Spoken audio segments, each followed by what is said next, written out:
ये कहानी पुराने वक्त की है, जब इंसानों के साथ इस दुनिया में और भी खतरनाक और भयानक चीजें रहा करती थी। इस दुनिया में जादू था। इसी वक्त में हमें एडगिन और होल्गा को दिखाया जाता है, जिन्हें इस दुनिया की सबसे भयानक और खुफिया जेल में रखा गया है।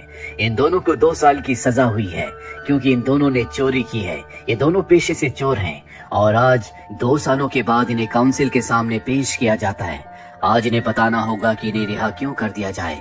अगर इन्होंने अपनी रिहाई की सही वजह नहीं बताई तो इन्हें 1 और साल की सजा दी जाएगी। एडगिन बताता है कि पहले मैं एक हापर था। हापर उन लोगों को कहा जाता है जो चोर लुटेरों को पकड़ते हैं। वो कहता है कि मैंने रेड विजर्ड यानी कि लाल जादूगर के एक शिष्य को पकड़ा था, उसे सजा दिलवाई, जिसके बाद रेड विजर्ड के शिष्यों ने हमारे गांव के ऊपर हमला कर दिया। उन लोगों ने मेरी पत्नी को मार दिया और मेरी पत्नी ने मेरी बेटी को बचा लिया था। मैंने हापर का काम छोड़ दिया। मैं अपनी बेटी की देखभाल करने लगा। तभी मेरी मुलाकात होल्गा से हुई, जो कि एक बारबेरियन थी। होल्गा ने मेरी बेटी को पालने में मेरी मदद की, लेकिन जैसे जैसे वक्त बीतता रहा हमारे पास पैसों की बहुत ज्यादा कमी हो गई, इसीलिए हमें चोरियां करना पड़ा। हम लोग हमेशा पुरानी चीजों को चुराया करते थे और एक दिन होल्गा ने उन चुराई हुई चीजों में से एक पुराने नेकलेस को मेरी बेटी को पहनाया। उसे पहनाते वो गायब हो गई।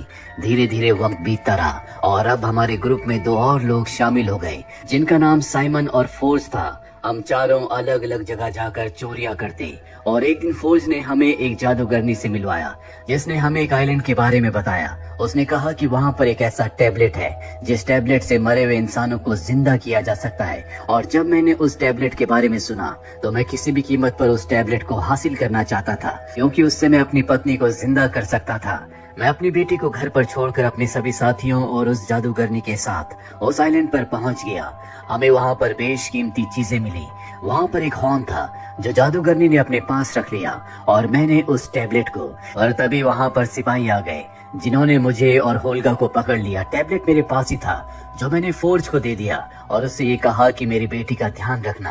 कहानी वापस प्रेजेंट में आती है। उस घटना को पूरे 2 साल हो चुके हैं और अब इससे पहले कि काउंसिल अपना फैसला सुनाती, यहाँ पर एक जादुई पक्षी आता है जो इन दोनों को अपने साथ उड़ाकर यहाँ से ले जाता है।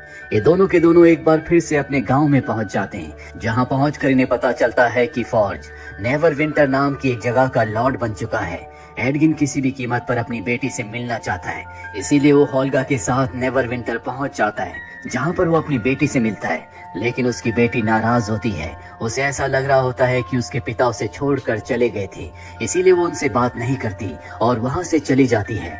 इसके बाद ये फोर्ज से मिलते हैं। फोर्ज को देखकर ये हैरान होते हैं और उससे पूछते हैं कि तुम यहाँ के लॉर्ड कैसे बन गए। वो बताता है कि जादूगरनी ने यहाँ के लॉर्ड को बीमार कर दिया था, जिसके बाद मैं यहाँ का राजा बन गया। यहाँ पर एडगिन को समझ में आ जाता है कि आइलैंड में जो चोरी करने के लिए गए थे वो एक तरह का ट्रैप था। एडगिन को और होल्गा को इस्तेमाल किया गया था, क्योंकि फोर्ज को और जादूगरनी को अपनी चीजें चाहिए थी। यहाँ पर एडगिन की बेटी भी होती है। वो कहती है कि तुम वहाँ पर टैबलेट चुराने के लिए गए थे, जिससे तुम अमीर बनना चाहते थे। एडगिन उसे समझाने की कोशिश करता है कि मैं उस टैबलेट से तुम्हारी मॉम को जिंदा करना चाहता था, क्योंकि जादूगरनी ने मुझे बताया था कि उससे मैं किसी भी मरे हुए इंसान को जिंदा कर सकता हूँ। लेकिन उसकी बेटी उसकी बातों पर यकीन नहीं करती, क्योंकि फोर्ज ने उसे बताया था कि तुम्हारे पिता पैसों के लालच में उस आइलैंड पर उस टैबलेट को लेने के लिए गए थे। उन्होंने तुम्हें छोड़ दिया, इसीलिए उसकी बेटी यहाँ से चली जाती है। और अब उसके जाने के बाद फोर्ज यहाँ पर जादूगरनी की मदद से इन दोनों को वही जमीन में आधा धंसवा देता है। और अब वो बताता है कि उस दिन जब हम चोरी करने के लिए गए थे तो मैंने जादूगरनी की मदद से तुम लोगों को वहाँ पर फंसवाया था, ताकि तुम लोग वहाँ पर फंस जाओ और हम अपनी चीजें लेकर वहाँ से निकल जाएं। एडगिन को यहाँ पर ये पता चल जाता है कि जो जादूगरनी है वही रेड विजर्ड है और उसी की वजह से उसकी पत्नी की मृत्यु हुई है। उसी के लोगों ने उसके गांव के ऊपर हमला किया था, जिसमें उसकी पत्नी को मार दिया गया और इस वक्त वो उसका कुछ नहीं कर सकता। फोर्ज अपने सिपाहियों से कहता है कि इन दोनों को मार दो। उसके सिपाही इन दोनों को ले जाते हैं, पर इससे पहले कि वो इन दोनों को मारते, होल्गा उनके ऊपर हमला कर देती है। ये दोनों के दोनों वहां से भागने में कामयाब हो जाते हैं और अब ये किसी भी कीमत पर फोर्ज और रेड विजर्ड यानी कि जादूगरनी से बदला लेना चाहते हैं। वही महल में हमें फोर्ज को दिखाया जाता है, जो एडगिन की बेटी से कहता है कि तुम्हारे पिता टैबलेट लेकर यहाँ से चले गए, वो तुम्हें यहीं पर छोड़ गए, जिस वजह से उसके दिल में अपने पिता के लिए और भी नफरत बढ़ जाती है। वही हमें दिखाया जाता है जहाँ पर इनका एक साथी साइमन जादू दिखाकर लोगों की जेब को साफ कर रहा होता है। और तभी ये दोनों के दोनों वहां पर पहुंच जाते हैं। अपने पुराने साथियों को देखकर उसका जादू टूट जाता है और अब इस साइमन को अपने साथ ले जाते हैं और फॉर्ज की सच्चाई बताते हैं। साइमन कहता है कि मैं एक लड़की को जानता हूँ जो कि एल्फ है, वो किसी भी जानवर का रूप धारण कर सकती है, वो हमारी मदद करने के लिए तैयार हो जाएगी। ये तीनों के तीनों उस लड़की से मिलने जाते हैं जिसका नाम डोरिक होता है और जब ये डोरिक को सारी बातें बताते हैं तो वो कहती है कि मैं तुम्हारा साथ दूंगी, क्योंकि नेवरलैंड का जो लॉर्ड है यानी कि फॉर्ज, वो इनके लोगों के ऊपर अत्याचार करता है। दूसरी तरफ महल में फॉर्ज रेड विजर्ड से कहता है कि हमारे वॉल्ट यानी कि तिजोरी के अंदर बेशकीमती चीजें हैं, मुझे डर है कोई उन्हें चुरा ना ले। रेड विजर्ड कहती है कि उसे कोई नहीं खोल सकता, मैंने अपने जादू के मंत्रों से उसे बंद किया हुआ है। और तभी उसे एहसास होता है कि उस कमरे में कोई और भी है। दरअसल डोरिक एक फ्लाई का रूप धारण करके इनकी सारी बातें सुन रही थी, पर अब रेड विजर्ड को उसके बारे में पता चल चुका है। पर इससे पहले कि वो उसे पकड़ती, डोरिक वहाँ से भागने में कामयाब हो जाती है और वो वापस आकर एडगिन को और अपने सभी साथियों को सारी बातें बताती है। एडगिन अपने साथी साइमन से कहता है, क्या तुम उस वॉल्ट को, उस तिजोरी को खोल सकते हो? वो कहता है कि नहीं, लेकिन मैं एक ऐसे जादुई हेलमेट के बारे में जानता हूँ जिस हेलमेट को पहनकर हम उस तिजोरी को खोल सकते हैं, लेकिन इस वक्त वो जादुई हेलमेट कहाँ पर है मुझे कुछ नहीं पता। अभी होल्गा कहती है कि मेरे कबीले वालों ने उस हेलमेट के लिए युद्ध किया था, पर अब वो सब के सब मारे जा चुके हैं, लेकिन हम उन्हें जगा कर उनसे पूछ सकते हैं कि वो हेलमेट कहाँ पर है। ये सब के सब उस जगह पहुंच जाते हैं जहाँ पर वो अपने कबीले के एक सरदार को जगाती है, जहाँ वो बताता है कि उस हेलमेट को बचाने के लिए हमने रेड विजर्ड की आर्मी से भयंकर लड़ाई की थी, उसके ड्रैगन्स ने हमारे ऊपर हमला किया, हम इस लड़ाई को हार रहे थे। तभी वहाँ पर एक इंसान आया जिसका नाम जिंग था, उसने हमारी मदद की और हमने अपने खात्मे से पहले उस हेलमेट को उसे दे दिया और कहा कि इस हेलमेट को उसकी सही जगह पर रख देना। अभी सब के सब जिंग से मिलने के लिए जाते और कहते हैं कि हमें उस जादुई हेलमेट की जरूरत है ताकि हम फॉर्ज का सामना कर सके, उसके जादू को तोड़ सके।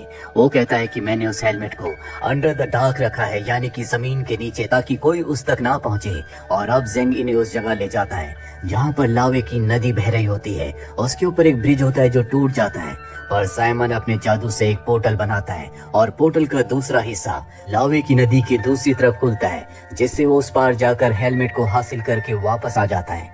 पर यहाँ पर रेड विजर्ड की आर्मी के कुछ लोग आ जाते हैं, दरअसल वो इनका पीछा कर रहे थे और अब इनसे वो इस हेलमेट को हासिल करना चाहते हैं। इनके बीच में लड़ाई शुरू हो जाती है और इनकी लड़ाई की आवाज से यहाँ पर सोया हुआ एक ड्रैगन जाग जाता है जो इनके ऊपर हमला कर देता है। एडगिन और उसके सभी साथी एक जगह फंस जाते हैं, लेकिन साइमन अपने जादू से उन सबको वहां से निकाल कर बाहर ले आता है, जबकि रेड विजर्ड के जितने भी लोग होते हैं उन सबको ड्रैगन वहीं अंदर मार देता है। और साइमन के पास जो हेलमेट होता है वो उस हेलमेट को पहनता है। हेलमेट को पहनते आसपास का वक्त पूरी तरह से रुक जाता है और तभी उसके सामने उसके ग्रेट ग्रैंडफादर आते हैं जो साइमन से कहते हैं कि तुम इस हेलमेट को पहनने के लायक नहीं हो, बहुत ही शक्तिशाली है। अब इन्हें पता चलता है कि फॉर्ज ने अपने राज्य में भूल भुलैया का एक बहुत बड़ा खेल रखा है और उस खेल को देखने के लिए आसपास से सभी लोग आने वाले हैं। ये प्लान बनाते हैं कि इसी खेल के दौरान ये फौज को मार देंगे। ये महल के अंदर घुसने की अलग अलग तरकीब निकालते हैं, लेकिन ये उसमें कामयाब नहीं हो पाते। इसीलिए बड़ी चालाकी से सिपाहियों को धोखा देकर ये सब के सब महल के अंदर चले जाते हैं, जहाँ पर साइमन एक बार फिर से हेलमेट को पहनता है। उसके ग्रेट ग्रैंडफादर उसके सामने आते और कहते हैं कि हेलमेट बहुत शक्तिशाली है, तुम इसे पहनने के लायक नहीं हो। लेकिन साइमन उनकी एक बात नहीं सुनता। वो कहता है कि किसी भी कीमत पर मुझे उस वॉल्ट की तिजोरी के अंदर जाना है, जिसके लिए मुझे हेलमेट की शक्तियों की जरूरत है। उसके ग्रेट ग्रैंडफादर उसका साहस देखकर उसके हेलमेट की शक्तियों को उसे दे देते हैं, जिसके बाद हेलमेट की मदद से वो होल्गा के साथ वॉल्ट के अंदर चला जाता है। लेकिन ये देखकर हैरान होते हैं कि वहाँ पर कुछ भी नहीं होता और तभी रेड विजर्ड इन दोनों को वहाँ पर पकड़ लेती है। वहीं डोरिक को दिखाया जाता है जो महल के कमरे में जाती है, जो कि फौज का कमरा है, और वहाँ पर सारा खजाना होता है। और तभी पीछे से एक सिपाही आता है जो उसके सर पर वार करके उसे बेहोश कर देता है। एडगिन को भी पकड़ लिया जाता है और अब फौज इनके सामने आता और कहता है कि इन सबको मार दिया जाए। एडगिन कहता है कि अगर तुम सच में हमें मारना चाहते हो तो हमें उस भूल भुलैया के अंदर डाल दो, और अगर हम वहाँ से बचकर बाहर आ गए तो तुम हमें छोड़ दोगे। फौज इनकी बात मान जाता है, जिसके बाद वो साइमन की और डोरिक के हाथ में एक ब्रेसलेट पहनाता है, जिससे उनका जादू खत्म हो जाता है, ताकि वो भूल भुलैया के अंदर कोई भी जादू ना कर पाए। और अब पूरा शहर इन्हें देखने के लिए आता है। दरअसल इन्हें इस भूल भुलैया के अंदर अंदर एक बहुत बड़े मॉन्स्टर से बचना होगा। और जब ये उससे बचकर भाग रहे होते हैं तभी डोरिक का हाथ एक जगह फंस जाता है, जहाँ पर हाथ फंसने के बाद इंसान फ्रीज हो जाता है। लेकिन होल्गा उसका हाथ बाहर निकाल देती है, पर जब वो उसका हाथ बाहर निकालती है तो उसके हाथ का ब्रेसलेट अंदर ही रह जाता है, यानी कि अब वो अपने जादू का इस्तेमाल कर सकती है। इसीलिए वो सबसे कहती है कि तुम सब के सब इसके अंदर कूद जाओ ताकि तुम फ्रीज हो जाओ और मैं तुम सबको यहाँ से टेलीपोर्ट करके दूसरी जगह ले जाऊंगी। सब उसकी बात मानते हैं और वो उस जगह कूद कर फ्रीज हो जाते हैं, जिसके बाद इस पूरे हिस्से को वो टेलीपोर्ट करके दूसरी जगह ले जाती है, जहाँ वो एक सांप का रूप धारण करके उस जगह से बाहर निकलकर अपने सभी साथियों को वहाँ से बाहर निकाल लेती है। और अब इस सब के सब भागकर उस जगह पहुंच जाते हैं जहां पर खजाना है। दरअसल फॉर्ज पूरे खजाने को बोट से यहां से दूसरी जगह ले जाने की तैयारी कर रहा होता है। ये सब उस बोट पर अपना कब्जा कर लेते हैं, जहां पर एडगिन को टैबलेट भी मिल जाता है, जिस टैबलेट को ढूंढने के लिए वो उस आइलैंड पर गया था। यहाँ पर फॉर्ज आ जाता है, जिसके साथ एडगिन की बेटी भी होती है। वो एडगिन की बेटी की गर्दन पर चाकू रखकर कहता है कि मेरे खजाने को मुझे वापस कर दो, वरना मैं तुम्हारी बेटी को मार दूंगा। एडगिन की बेटी को फॉर्ज की सच्चाई पता चल जाती है। यहाँ पर इस सब के सब बड़ी चालाकी से एडगिन की बेटी को फॉर्ज से छुड़ाकर बोट लेकर खजाने के साथ यहाँ से निकल जाते हैं। वही हमें रेड विजर्ड को दिखाया जाता है, जिसके पास वो हॉर्न भी है, जिसके अंदर बहुत ताकत है और वो उस हॉर्न से पूरे शहर के लोगों को ज़ॉम्बी बनाकर अपनी एक अलग आर्मी तैयार करना चाहती है। एडगिन और उसके साथियों को ये बात पता चल जाती है, इसीलिए एक पोर्टल बनाकर ये पूरे खजाने को एक हॉट बैलून में ट्रांसफर कर देते हैं और अब एक खजाने को शहर में फेंकना शुरू करते हैं, जिस वजह से अरीना में जितने भी लोग होते हैं जो भूल भुलैया का खेल देखने के लिए आए थे, वो खजाने को पाने के लिए, उसे लूटने के लिए शहर की गलियों में भागना शुरू कर देते हैं। इस वजह से रेड विजर्ड का जादू टूट जाता है। ये सब के सब शहर में वापस आ जाते हैं। शहर में वापस आने के बाद एडगिन अपनी बेटी को वही नेकलेस पहनाता है, जिससे वो गायब हो जाती है। दूसरी तरफ डोरिक एक बहुत बड़े बेयर का रूप धारण करके रेड विजर्ड के ऊपर हमला कर देती है, लेकिन उसे हराना इतना आसान नहीं है। उसके अंदर बहुत ताकत है, वो अपनी ताकत से इंसानों को फ्रीज कर सकती है। और जब वो अपने जादू से एडगिन को फ्रीज करने वाली होती है तो एडगिन की बेटी, जो कि गायब है, वो उसके हाथ में उसी ब्रेसलेट को पहना देती है, जिस ब्रेसलेट को पहनने के बाद इंसान का जादू खत्म हो जाता है। रेड विजर्ड की ताकत उसका जादू है, जो जादू अब खत्म हो चुका है। इसीलिए डोरिक, जो कि एक बेयर है, उसके ऊपर हमला करके उसे मार देती है और इस तरह से रेड विजर्ड का खात्मा हो जाता है। वहीं इस पूरी लड़ाई में होल्गा बहुत बुरी तरह से जख्मी हो जाती है। वो अपनी जिंदगी की आखिरी सांसें ले रही है। एडगिन और उसकी बेटी बहुत ज्यादा दुखी होते हैं। एडगिन के पास वो टैबलेट है, जिस टैबलेट का इस्तेमाल करके वो किसी को भी जिंदा कर सकता है। इस टैबलेट का इस्तेमाल मात्र एक बार किया जा सकता है और अब वो टैबलेट का इस्तेमाल करता है, जिससे होल्गा की जान बच जाती है। वहीं रेड विजर्ड के मरने के बाद यहाँ इस देश के जो पुराने लॉर्ड होते हैं, जो कि बहुत ज्यादा बीमार हो गए थे, क्योंकि उन्हें बीमार करने के पीछे रेड विजर्ड का जादू था, अब वो जादू टूट चुका है, इसीलिए वो ठीक हो जाते हैं और वो फौज को पकड़ लेते हैं। साथ ही इन सब को इस पूरे देश का महान योद्धा घोषित किया जाता है और इसी के साथ ये फिल्म, ये कहानी यहीं पर खत्म हो जाती है। उम्मीद करते हैं कि ये कहानी आपको पसंद आई होगी।